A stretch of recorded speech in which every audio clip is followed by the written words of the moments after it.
Thank you for joining us today. I'm Lori Rappa, Senior Development Manager with the Hematology Oncology Pharmacy Association, also known as HOPA.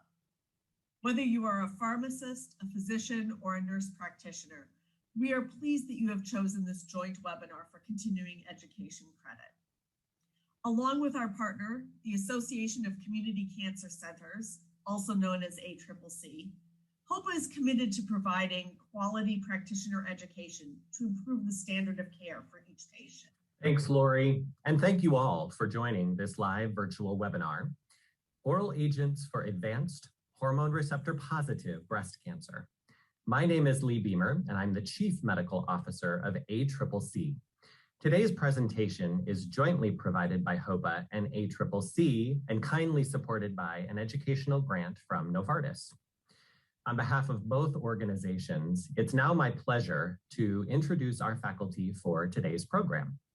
Dr. Pavani Chalasani is an Associate Professor of Medicine and the Program Director of the Hematology Oncology Fellowship Program at the University of Arizona Cancer Center in Tucson, Arizona. Dr. Elizabeth Dow-Hilgartner is a Hem-Onc clinical pharmacist at the University of Wisconsin Health System in Madison, Wisconsin.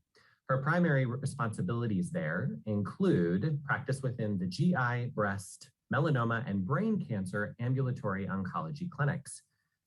And finally, Tammy Smith, who is a board-certified family nurse practitioner. Tammy works at Inova Shar Cancer Institute in Fairfax, Virginia, where she practices in both the medical and surgical oncology breast cancer treatment teams. Following today's presentation, we will have time for a live question and answer session. If you have any questions, you can type those into the chat box during the presentation or wait until the end and ask them in real time. It's my pleasure now to turn it over to Dr. Chalasani. Thank you. Thanks, Leigh, for this opportunity to discuss this important topic on oral agents for hormone receptor positive metastatic breast cancer. The learning objectives for this discussion are that the participants at the end of the talk should be able to select appropriate evidence-based oral treatment options for patients with advanced hormone-sensitive breast cancer. We're going to outline strategies to evaluate patients during therapy and manage potential treatment-related adverse events, recognize common barriers encountered during planning and delivery of care for patients with advanced hormone-sensitive breast cancer, outline effective approaches to engage patients and their caregivers to actively participate in shared clinical decision-making. So every year, approximately 200,000 women are diagnosed with breast cancer and almost 40,000 women die from metastatic disease, despite improvements in therapies. Majority of tumors are hormone receptor positive, HER2 negative biology, and while metastatic disease is not curable, there have been significant improvements with new therapies, primarily treatments which overcome endocrine therapy resistance, mechanisms giving patients targeted therapy options. These new treatments have made meaningful improvements in patients' quality of life and survival, as there is a delay in time to initiation of chemotherapy with these drugs too. I want to briefly outline our learning objectives by going over a patient case. Our patient is a 67-year-old woman who presents to her primary care physician with worsening lower back pain for 6 months. Past medical history is significant for right-sided stage 1 breast cancer, which was diagnosed 12 years ago. Biopsy at the time of diagnosis showed that tumor was invasive ductal cancer, grade 1, with an estrogen receptor was positive at 100% expression, and the progesterone receptor was positive 80%, and HER2 was negative. She underwent right lumpectomy and sentinel lymph node biopsy with a final PAB showing infiltrating ductal cancer, 1.9 centimeters, with one of the 3 sentinel nodes being positive for micrometastasis. An Oncotec DX recurrence score assay was performed, and the score was 8, and no adjuvant chemotherapy was recommended at that time.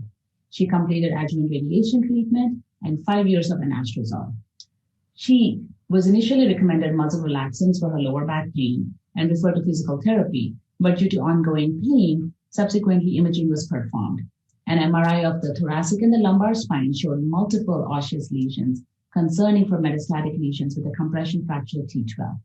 Subsequently, she had a PET CT scan which showed multiple FDG avid spots in several vertebrae, hilar adenopathy, 3 right upper lobe lung nodules with the right supraclavicular and cervical adenopathy. Biopsy of the lung nodule was performed and was consistent with metastatic breast cancer with expression of estrogen receptor positive at 90%. The progesterone receptor was 60%, it was moderate, and the HER2 was negative. What would you recommend as first-line therapy? A, single agent anastrozole. B, aromatase inhibitors and CDK46 inhibitors. C, exemestane and everolimus. D, paclitaxel intravenous.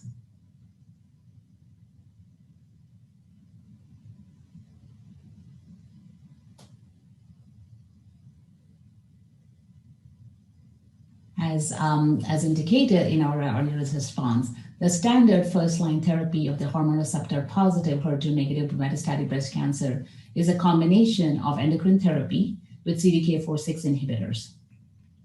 So these drugs have changed the way that we take care of patients, as studies have shown. As we saw in the results, the standard first-line therapy for the hormone receptor positive HER2 negative metastatic breast cancer is a combination of endocrine therapy with CDK46 inhibitors. These drugs have changed the way we take care of these patients, as studies have shown approximately 50% of patients having a partial or complete response. The choice of endocrine therapy depends on what endocrine treatments the patients had. Aromatase inhibitors or tamoxifen, when they stopped it in relation to their metastatic diagnosis, a lot of these are taken into account when we try to decide what is the appropriate endocrine backbone. Beyond CDK46 inhibitors, other targeted therapy options include PI3 inhibitors and also mTOR inhibitors. So there are 3 approved CDK46 inhibitors in the clinic right now: palbociclib, ribociclib, and abemaciclib. As shown in this slide, the trials which are looking at aromatase inhibitors versus a combination of aromatase inhibitors with the various different kinds of CDK46 inhibitors, they show a significant improvement in the progression-free survival for all the 3 drugs. And as you can see, the curves, the hazard ratios are very similar. I mean, in fact, they could be overlapped between all of them. As on an average, the hazard ratio was approximately 0.5 for all the 3 drugs. So in addition, I would like to mention briefly about bone metastasis management in these patients. While it is a supportive care management, it is a critical component of care for these patients. Bone is the most common site of metastasis in hormone receptor positive HER2 negative metastatic breast cancer. The skeletal related events and the symptomatic skeletal events like fracture or pain affect patients severely and their quality of life significantly. Prior to the use of bone targeted agents, more than 50% of patients with metastatic bone mets were known to develop a skeletal related event. Bisphosphonate, primarily zoledronic acid, and a rank ligand inhibitor, denosumab, have been shown to reduce skeletal related events in randomized phase 3 trials and are standard of care and should be used in patients with bone metastasis unless there is a contraindication. Next, I'm going to hand over to Tammy to go over about the barriers in care for these patients. There are often barriers to care, including logistical issues, financial, and toxicity issues. For instance, delays in care often occur while awaiting insurance approval and delivery from specialty pharmacies. A lack of insurance coverage certainly is a barrier to patients receiving their medication. And at times, for some facilities, there is charity available. That is a process for patients to have to fill out the necessary forms. And again, sometimes that leads to a delay in treatment.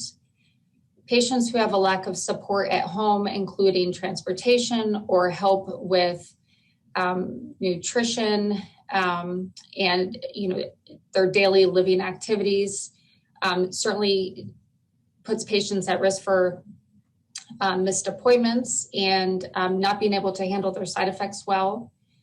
Poor management of the side effects can lead to non-compliance, where patients are not taking the medication correctly or they're skipping doses due to the side effects not being managed well, or can lead to toxicities if the patients are not able to come into the office and have their issues addressed efficiently. And then, of course, in the setting of metastatic disease, it's not uncommon for patients to have psychological side effects, including depression. This can often lead to patients, again, missing appointments, not taking their medications appropriately, and not seeking the help that they need. These barriers to care can greatly affect patients' ability to tolerate medication and to stay on their treatment plan. So in this type of setting, advanced practice providers are often assisting patients with those side effects, making sure patients are coming into their appointments on time so that we can manage them effectively and keep a close eye on them. We have been doing a lot of telemedicine visit over the past year to make sure patients who are not able to come into the clinics often enough are having all of their side effects addressed appropriately. APPs often elicit coordination of care with interprofessional teams. This can include anything from therapy, pain management, nutritionists, to coordination of care with other multidisciplinary physicians, such as their primary care or specialists in nephrology, cardiology, depending on what the patient's needs are. And so it's important that there is a multidisciplinary approach where the medical oncologist, the pharmacist, the nurses, and the advanced providers are working together as a team to make sure that all of the patient's needs are addressed, their side effects are being appropriately managed, with the goal of keeping patients on therapy for as long as possible with minimal side effects and providing a good quality of life. It's, again, extremely important to successfully manage these patients' side effects. We don't want them missing doses, having to reduce doses because their side effects are not being managed well, or even in some settings having to switch lines of therapy for toxicities. Sometimes this can be as simple as just education, making sure patients are doing their at-home routines that they need to do to minimize side effects, or making sure the patient's getting appropriate referrals to cardio-oncology or pain management. We try to increase the frequency of appointments for these patients who are having a difficult time and offering video appointments to make sure that they are not missing appointments and they're being accommodated.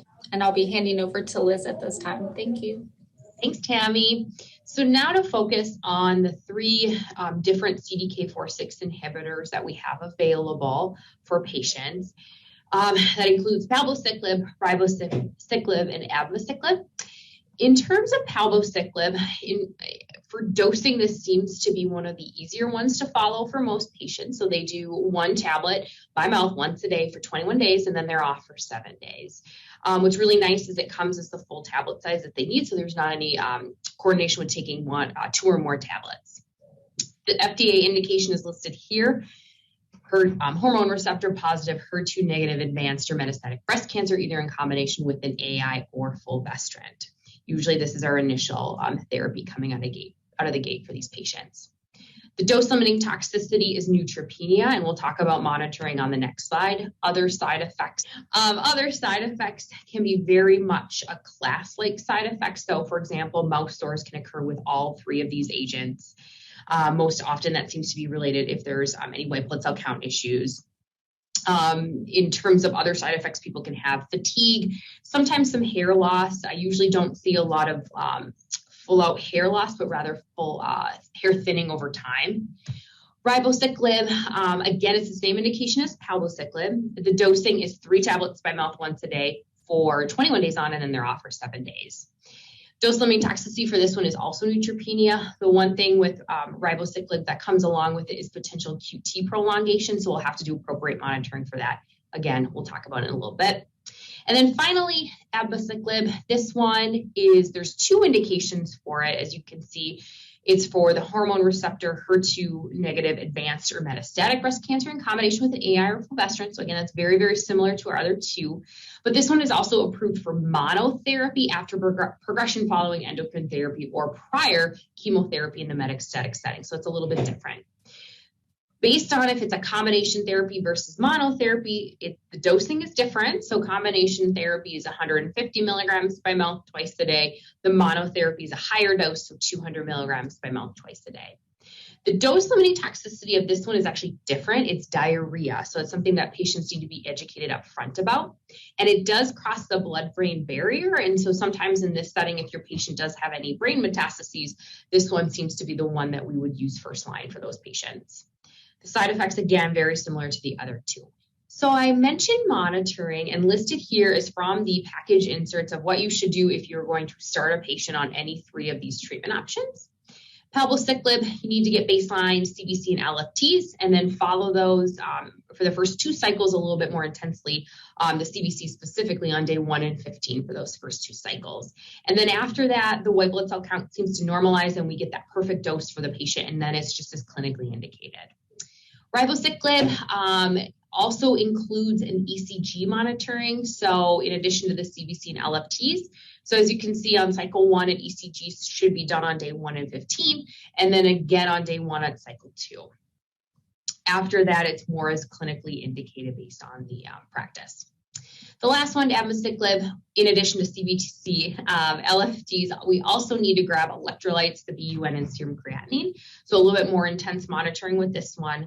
Listed here is when that should occur. Most often we are building our plan so that these are incorporated right within it so that we don't miss appropriately monitoring a patient. Thankfully, most of these are electronic, but we still do have some paper order sets. But again, this should be built in so that that monitoring is done. So adverse effects, there is some unique ones that I wanted to highlight and what should be done for a patient. I've divided it into 5 different buckets here.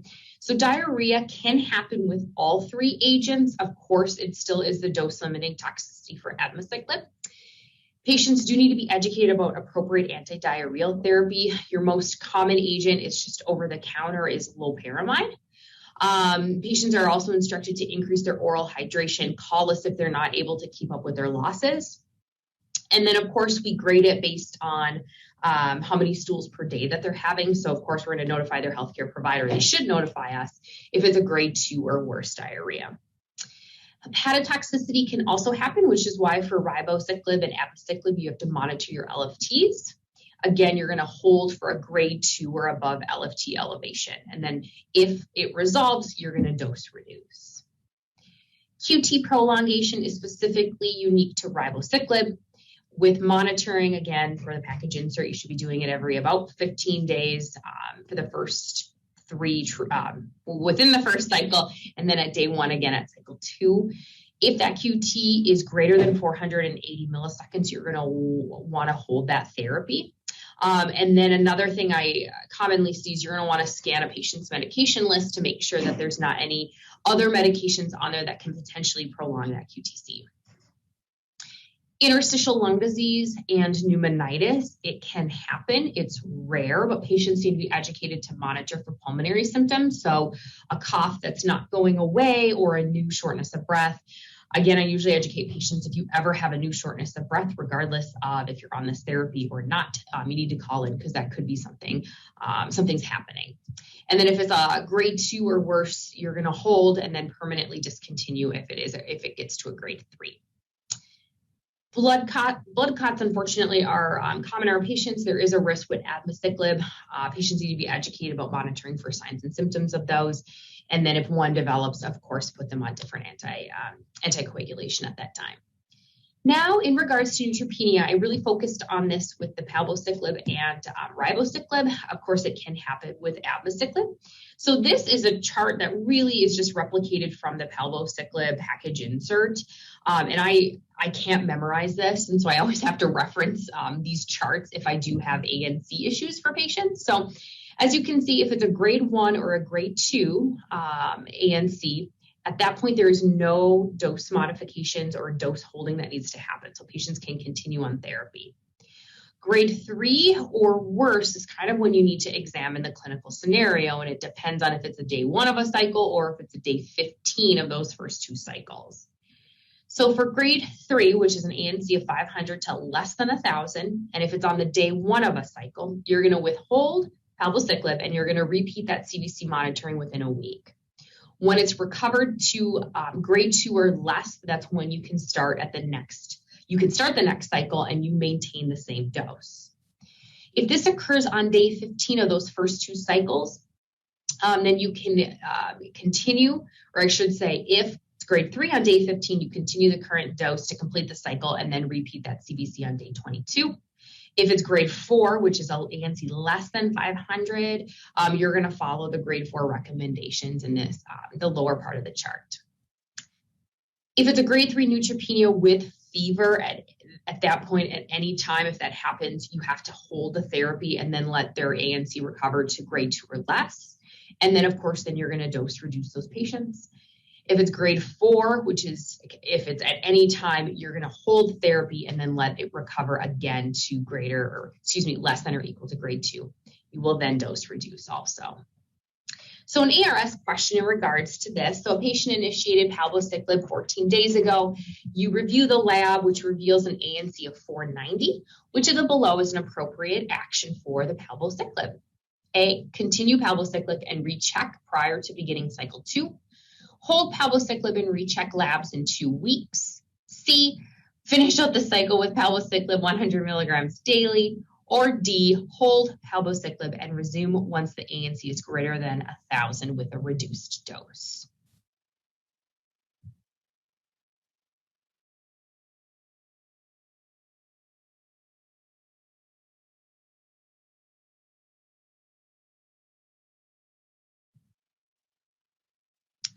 So with the answers here, since the ANC is 490, this would technically put the patient at a grade 4, which at that point the correct answer is D, holding palbociclib, and then you let that ANC recover until it's greater than 1,000.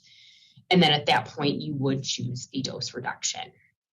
So in regards to dose modifications, if something happens, listed here is the step-by-step approach that's taken in terms of dose reducing. Additionally, all 3 of these therapies have some sort of drug interactions with CYP3A4 or CYP4A inducers or inhibitors. So when you're beginning a patient on these therapies, really scanning that medication list to make sure that there's no interacting medications is important. Additionally, I always instruct patients if a primary care provider wants to start a new medication, making sure that there's no interactions. My famous saying that I say to patients is I view, their bodies as like a sandbox, and I just want to make sure all those drugs are playing nice in that sandbox. So the dose reductions are listed here. If, most commonly, if you're at a second dose reduction and looking at doing a third, most often you're going to be discontinuing those therapies because at that point is side effects that we can't manage. In terms of abemaciclib, depending on the setting, that's going to actually tell you what your dose reductions are going to be. So it's important to look at if you're using it in combination versus monotherapy. And then just to talk about aromatase inhibitors, we have 2 different classes of aromatase inhibitors. We have the non-steroidal and the steroidal aromatase inhibitors. Non-steroidals are letrozole and anastrozole. Steroidals are exemestane. In terms of practice, most often we will start with a letrozole or an anastrozole, but if we do start to have side effects or toxicities, we'll transition or try a patient on a different AI. Adverse effects, I believe the audience will be well aware of these, but biggest things can be hot flashes, the joint stiffness, the joint pain that can really affect a patient's quality of life. And I will now hand it back to Pavani. Thanks, Liz. That was an excellent review. I love those charts for the CDK46 inhibitors. I use them all the time, even made some pocket cards for myself in clinic for quick reference. All right, so we're going to continue our patient case to discuss next steps. Patient had an excellent clinical response and went into a partial clinical remission for almost 26 months. However, subsequently, PET scan showed disease progression. So what is the next step for management? A, check the tumor for the PIK3CA mutation. B, change therapy to capecitabine. C, change therapy to IV paclitaxel. D, start fulvestrant and alpelisib.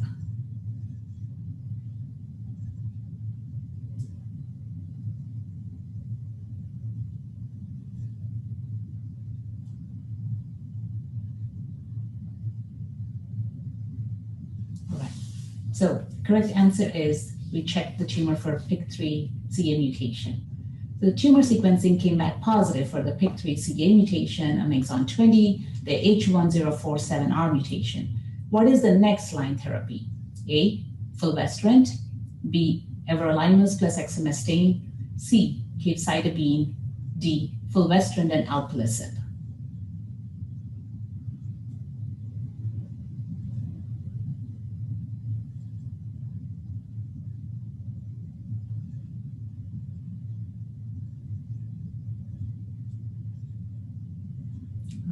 The right answer is fulvestrant and alpelisib.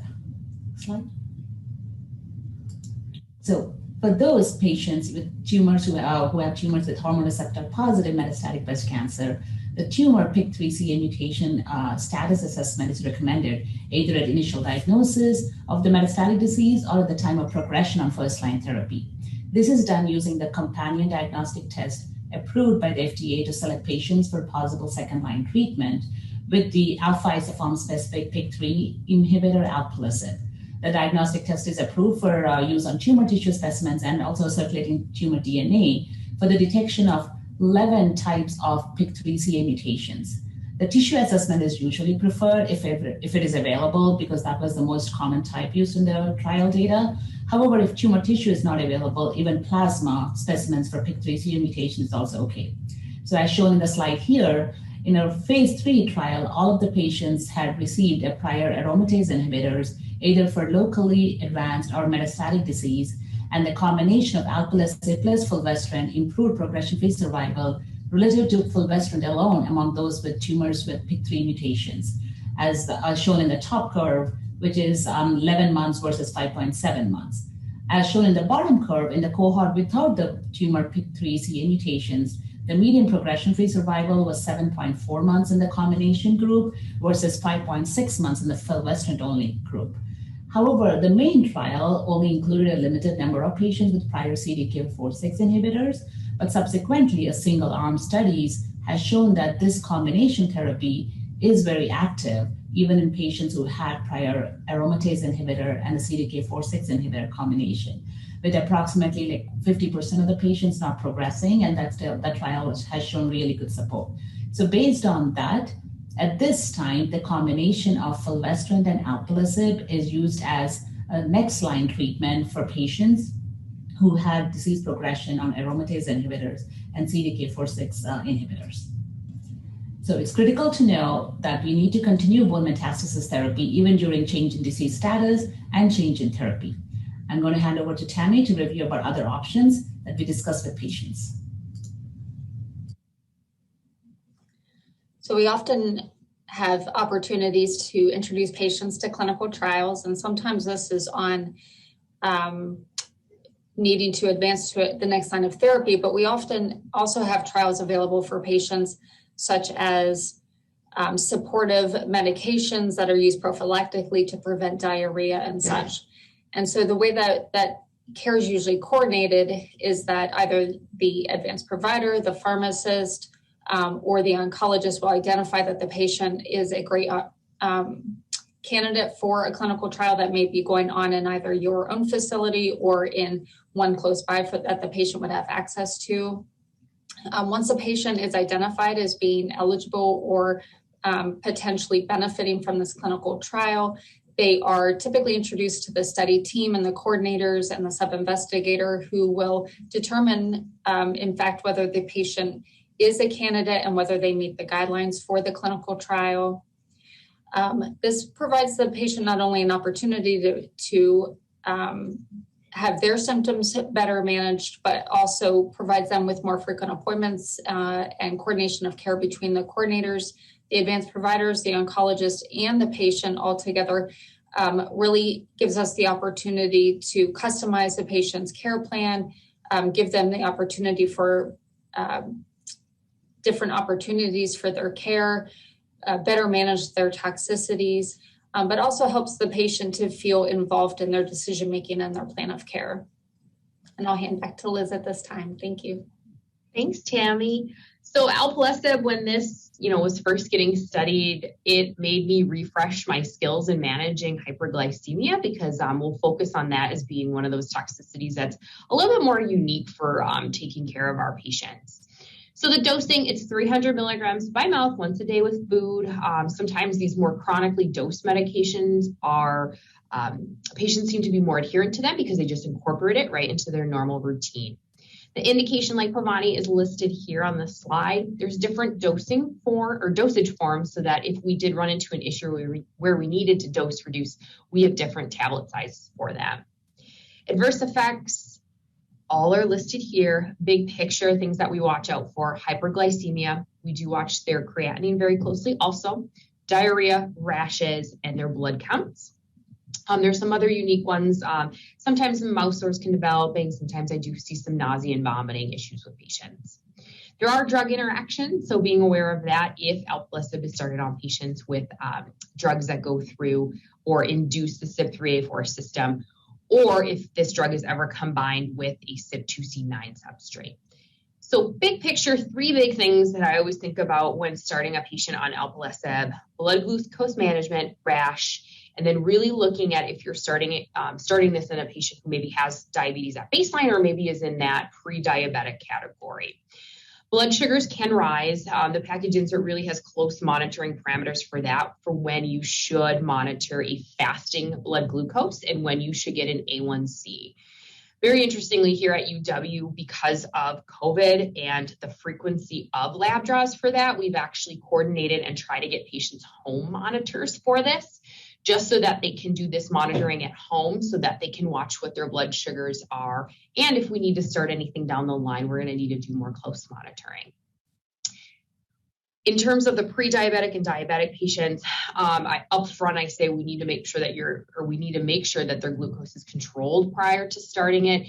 And then in that pre-diabetic population, maybe trying to incorporate some lifestyle changes so that what they might be doing at home is not affecting their alpelisib, which then can cause us to have issues with not being able to maintain dose intensity. Rash, I mentioned this on the previous slide as a side effect. It most often is a macular papular rash. In patients out of the gate, we do instruct them that they can consider starting an antihistamine just because it can decrease the incidence and the severity of the rash. So for example, a loratadine or a cetirizine, for example, daily, at least for the first 8 weeks after starting. Hyperglycemia, just to really hit home with this, here is listed on the slide if you start a patient on this therapy and then get a fasting blood glucose back, what you should do.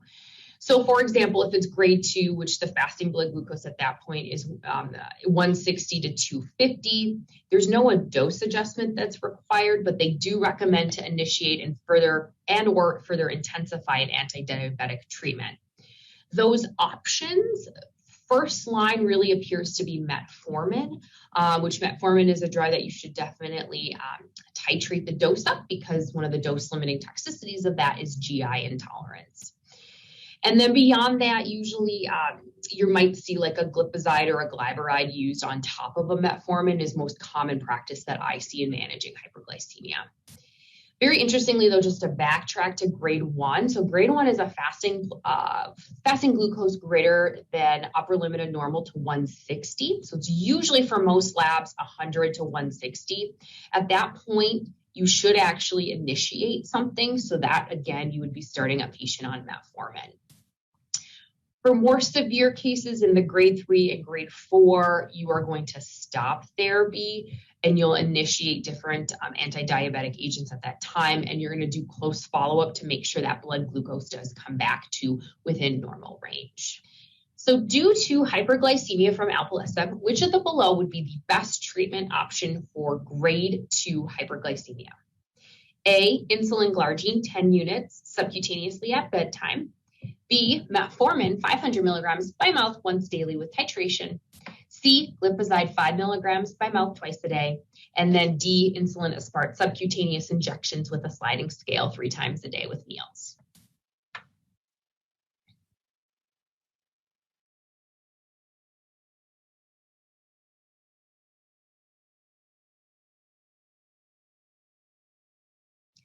The correct answer would be B. That's usually our first line preferred agent that we will start our patients on. If metformin is titrated up to its max dose, usually your max dose is 1,000 milligrams twice a day, we then do usually add a glipizide type agent. But our glipizide dosing in C is incorrect. You usually start with 2.5 to 5 milligrams just once a day and then see how patients do. In terms of insulin management, those are usually reserved for patients that are refractory or their blood sugars are not being controlled by the oral therapies. At that point, we're really referring patients to either their primary care provider or an endocrinologist to really get a full workup for blood glucose management. Okay, so I'll pass it back to Pavani. All right, thank you, Liz. So to continue on our patient case about if the tumor testing came back negative for PIK3CA mutation, then do we really have any other options? Next. Exemestane and everolimus is a combination therapy which would be used. As shown in this slide, the benefit of everolimus plus exemestane over single-agent exemestane alone was shown in the Bolero-2 trial, which enrolled approximately 725 patients who had progressed on single-agent anastrozole. The combination therapy has shown improvement in both the progression-free survival and the overall response rate relative to those receiving exemestane alone. In addition to this combination, single-agent fulvestrant is also an option. Given these different options and therapies, I'm going to hand over to Tammy next to review about patient engagement in shared decision-making. Thank you, Pavani. So I often hear in clinic feedback from patients verbalizing what I had mentioned earlier was that psychological issues that they deal with when they have this diagnosis of metastatic cancer. When patients are going through these first-line therapies, this is really a new diagnosis for them. And this is a big change to their lifestyle and their process. And so it's important to allow patients to not only verbalize that and meet with therapists and have the opportunity to discuss those things, but they often give feedback that they feel like they've lost control of their life. And one thing that we can do as providers is really engage the patient in the decision-making process for their treatments so that they feel like they have some control over how their treatment is going to go and having control of their day-to-day life. So it's always important to present the plan for treatment to the patient, make sure that we're thoroughly educating the patient on the disease process, the different treatment options, prepare them for what possible side effects may be coming, talk to them about like the common terminology criteria for adverse events and let them know that there is a plan in place where we can really address their side effects, control their side effects, and give them a good quality of life. We want to talk to them about alternative therapies and allow the patient to ask questions and be part of the decision-making process along with the provider. This process can help the patients have some control over their side effects, their treatments, and really help them to feel like their life is not just being turned upside down and that they do have some control over it. So ultimately, our goal for patients is to provide the best care that we can by minimizing side effects, encouraging compliance, and maximizing the duration of time that they're able to be on each line of therapy. Our goal is for patients to have a response to the medication, maintain a good quality of life for the longest period of time that we can. And by educating patients, giving them tools that they can use to manage their side effects, that helps to accomplish that. Providing optimal care takes a well-coordinated team of specialists, and a patient that feels involved and takes ownership of their care is helpful in them maintaining the medication and not having toxicities. And I believe, Liz, you're taking over this slide too. Thank you. Thanks, Tammy. In terms of a little bit more detail about everolimus. Everolimus, in terms of its dosing, starts off at being 10 milligrams by mouth once a day. When it's combined with exemestane, that would be then 2 different oral therapies that they're taking every single day. The dosage forms are listed in here. They usually come as a blister pack. So I tell patients don't open those blisters until you are ready to take that tablet. Everolimus is used for a variety of different malignancies and even different types, even has indications for non-cancer issues. I believe like in the kidney transplant population, it can also be used. So there's sometimes different dosage and different drug names, brand drug names for those. So make sure that you're always picking the right one for breast cancer. Adverse effects are listed here. The biggest one is going to be stomatitis or Mousestores, and we'll talk about that in the next couple slides. There is infection risks, diarrhea, rashes. You can sometimes see some hyperglycemia and different electrolyte abnormalities that can happen over time. So there's very specific monitoring that should be done. And then a rare but serious side effect can also be pneumonitis. So also patients need to be aware, watch out and monitor for any changes in breathing or a new shortness of breath. There are drug interactions with this one. Those are listed here. The package insert actually has a really nice layout that if you start, for example, a strong CYP3A4 inhibitor, you try to avoid use. So at that point, I would be trying to change potentially a home medication with a primary care provider to something different.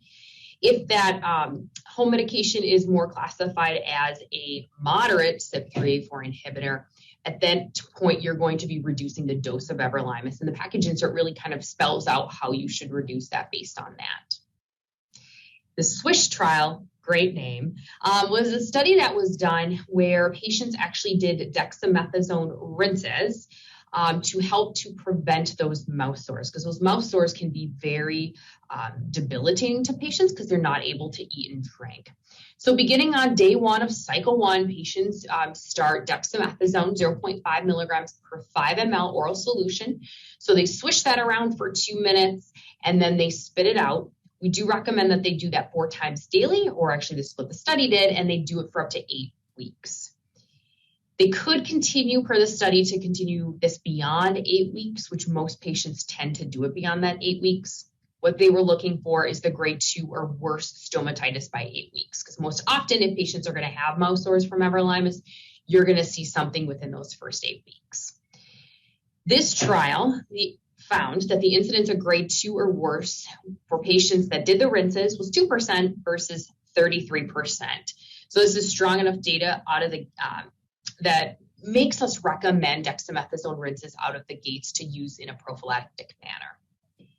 So the mouth sores really, things for patients, you divide it into things that they can do versus things to avoid.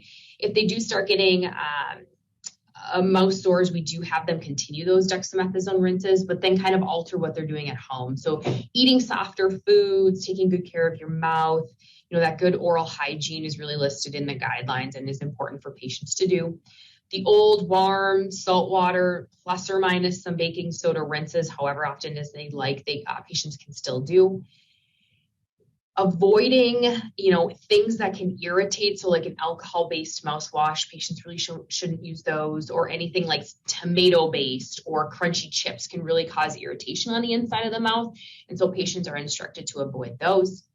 Other mouthwashes are listed here. Products I usually give patients what to look for. So alcohol, hydrogen peroxide, iodine, all are things that should be avoided if they find that in a product, especially if they're having mouth sores. Really hot liquids and beverages can also be very irritating to those tissues, so patients should be aware of that. Now with mouth sores, it's something where when, Pavani and Tammy are looking at patients, you try to grade it. If it's grade 2 or worse, they actually recommend holding Everolimus and then letting that mouth recover.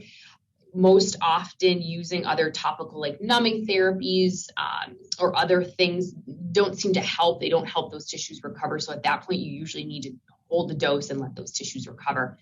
And then at that point, reduce the dose, because patients most often will not tolerate the full dose of Everolimus because of those mouth sores. And I'll transition this back to Pavani. Thanks, Liz. So based on our presentation, we hope you got the key takeaways that there are several options of oral agents that can be appropriate in the setting of metastatic hormone receptor positive breast cancer. The priority is to manage side effects, support compliance, and help maximize duration of different lines of therapy, regardless of which agents is best for an individual patient.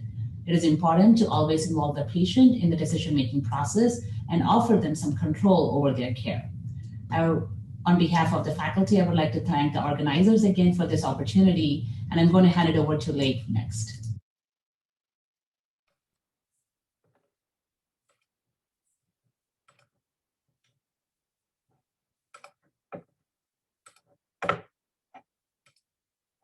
All right, good afternoon, everyone. Thanks so much for joining us. I am thrilled to be here with today's 3 faculty members, so Tammy, Liz, and Pavani. And we would love to hear your questions. So please do throw those into the chat or the Q&A of today's platform. But to get us started, I wanted to share that we are going to be sharing slides from today's presentation with all attendees after the session has closed this afternoon. So number one, first and foremost, most frequent question always, can we get the slides? In addition to that, I had a couple of questions that were prepared in advance. And Tammy, I'm going to start with you if you don't mind. You referenced utilization of telehealth, certainly during the COVID pandemic. And as one of our objectives is around evaluation of patients during therapy, and of course, the early identification and management of treatment-related adverse events. Tammy, can you first talk a little bit about utilization of telehealth and other innovative technologies during COVID-19 for this particular metastatic patient population as it relates to AEs, patient management, adherence, et cetera? Sure. I think it's been a bit of a mixed experience. It's been really great in the sense that it has allowed patients to minimize exposure to COVID and potentially sick patients, and has allowed them to be seen from the comfort of their home and not having to make the trip in. It protects them in that way. It allows us to still be able to evaluate them appropriately and ask all of the appropriate questions, place eyes on them, and make sure that they're safely being managed.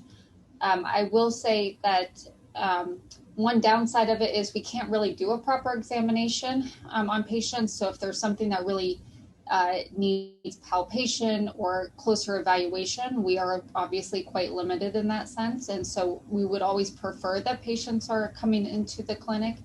So it's been a great tool for us to be able to use, but certainly is not something that we can rely on 100%. Thanks, Tammy. I really appreciate that. Liz, Pavani, anything to add for your local perspectives? Yeah, I agree with Tammy. I mean, it has been a great way that we could see patients and in fact, call them. I do think, especially for some of the agents that we talked about and for mucositis, I mean, the video component helped, but I also realize there are challenges. Like I'm here in Arizona, and there are actually quite a few patients who only have landlines, and that has been challenging, like, just trying to get through it. And so that, that was one barrier, which definitely I thought, the video component was definitely way better, so that you could at least, have them open their mouth or like get a closer view. But if it's only for phone, that has been challenging. But it definitely helped us bridge through this pandemic so that we didn't have to bring them in frequently, and actually helping us keep a closer eye on them to ensure if we have to bring them in, we plan for their for the fluids or labs or things like that too. Just to comment a little bit about even prior to beginning the therapies, I think with COVID, a lot of us have shifted to doing education either through telemedicine or video visits. And it's okay. I think nothing really beats education in person. I still, that's my preferred, just like Pavani mentioned, some patients still have landlines. And so you're on this phone and you're trying to go through information with them and making sure they're writing everything down.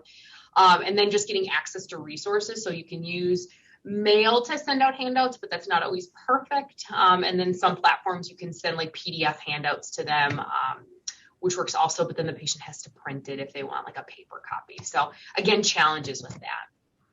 Thanks for sharing that, everyone. I appreciate the different perspectives from across the country too.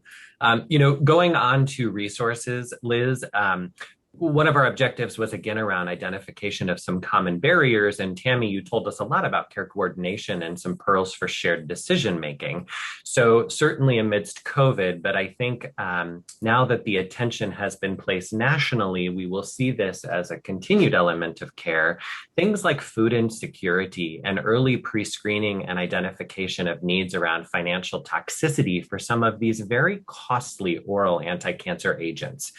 I wondered if anybody wanted to say anything about screening in the clinic, opportunities to early identify some of these patients, or even other team members you may work with to try to mitigate things like food insecurity, nutritional needs, hydration needs, financial toxicity, screening and assistance, et cetera. So Liz, you're nodding your head aggressively. I'm going to start with you. I'm just, to kind of take the financial toxicity one, I am really blessed at UW here to work with, we have a prior authorization team, and then we have a team that works on patient support and getting access to drugs if they are not affordable. So thankfully I have that. I know not all cancer centers have that, but essentially we, when we're getting the prior auth for an oral agent and it's discovered that the copay is really, really expensive, then we do then forward it on to teammates who look and screen patients for financial help. And so that's really been beneficial for us.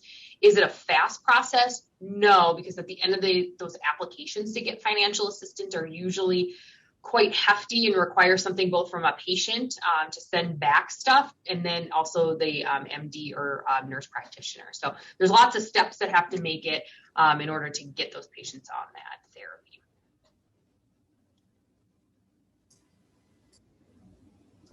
I agree with those sentiments. We are fortunate enough to have a similar setup here at Inova as well, where we have prior authorization teams and then financial assistance. We also have a charity program for patients to fill out those forms and such.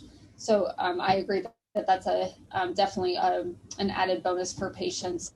I think that it is important, though, that we identify early on those patients who not only are going to need financial assistance, but the patients who are going to have dietary needs. And I think it's really key to make sure we are thoroughly assessing the patient, looking through their health history. We're engaging them again in having that shared decision making where they are voicing, what it is that they're concerned about, what is their life like, and then making sure that not only the medication is going to be safe for them, but that we're looking at all avenues to make sure we support them the best that we can.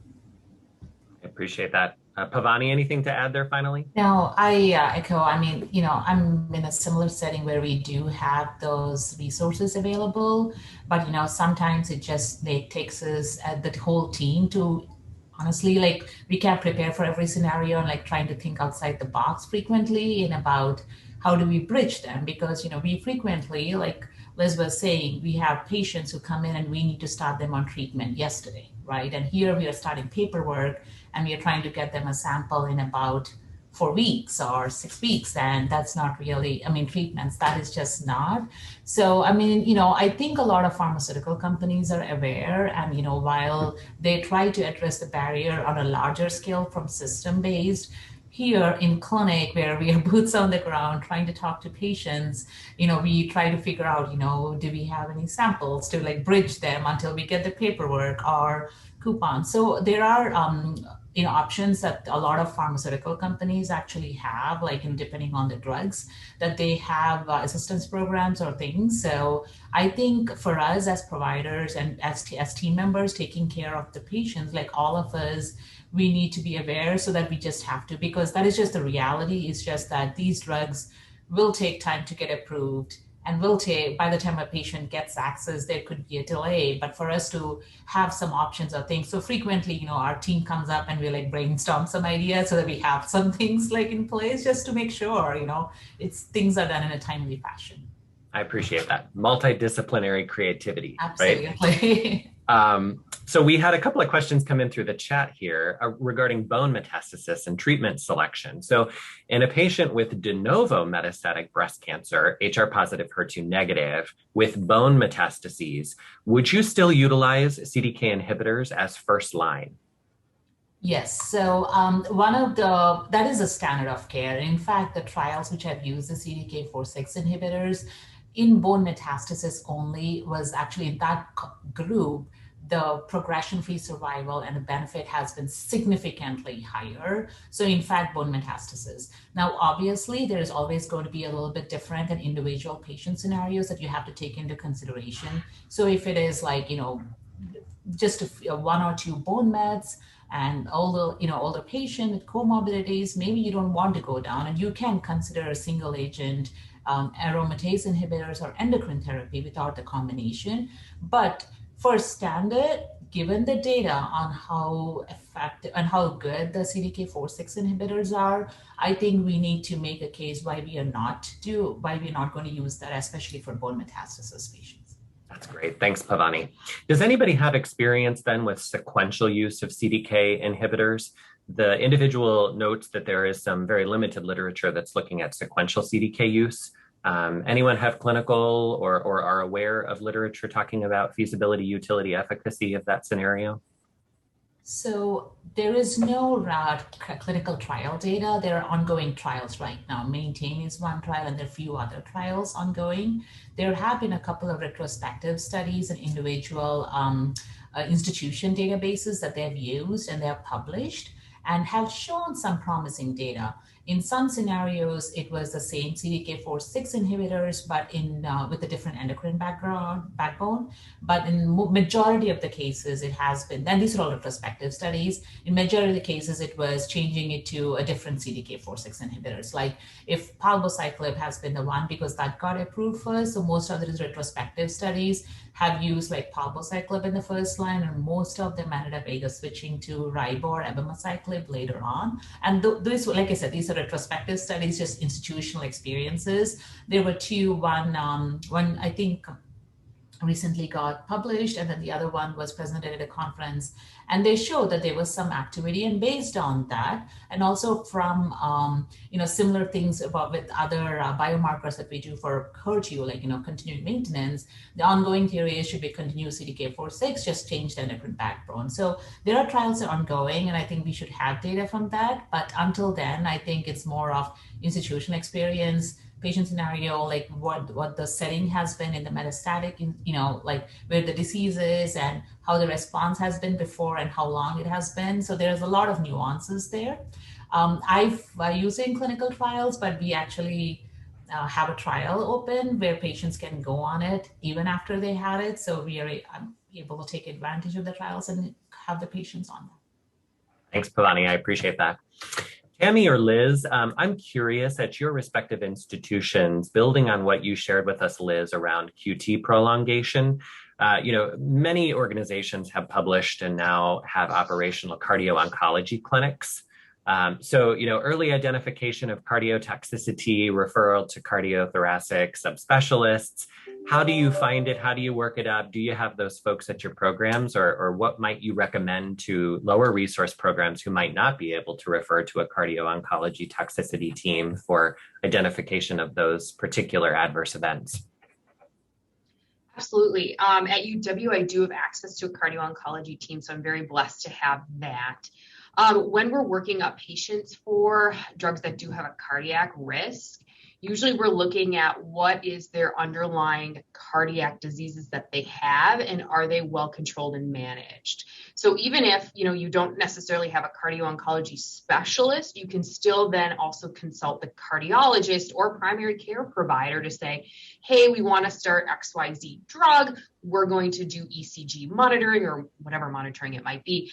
And then they usually respond back with what they would like to see, or, maybe not. Is there any other alternative therapy? So again, it's a big collaborative team, and then reaching out to make sure everything is, either well controlled or medications are as optimized as they can be. I appreciate that. Tammy, anything to add there from your regional experience? Yeah, same. We also have the cardio-oncology group who have been fantastic and have been able to really follow patients who do not have an established cardiologist, or perhaps in a scenario where their cardiologist isn't comfortable managing that. They've been able to, monitor our patients with a more thorough look at echocardiograms and for strain testing and the ECGs, and just making sure that their medications are well managed. Tremendous. Well, we are already at the top of the hour. It always goes fast. So I want to thank all three of you again for preparing and joining us then for today's session. It's really been a pleasure. And I will say on behalf of HOPA and ACCC, the Association of Community Cancer Centers, thank you to our attendees. We appreciate your time and attention. And for those folks who are returning to the HOPA annual conference the rest of this week, we wish you a great conference. And with that, we'll sign off and stay healthy, stay safe, and thanks again. Take care.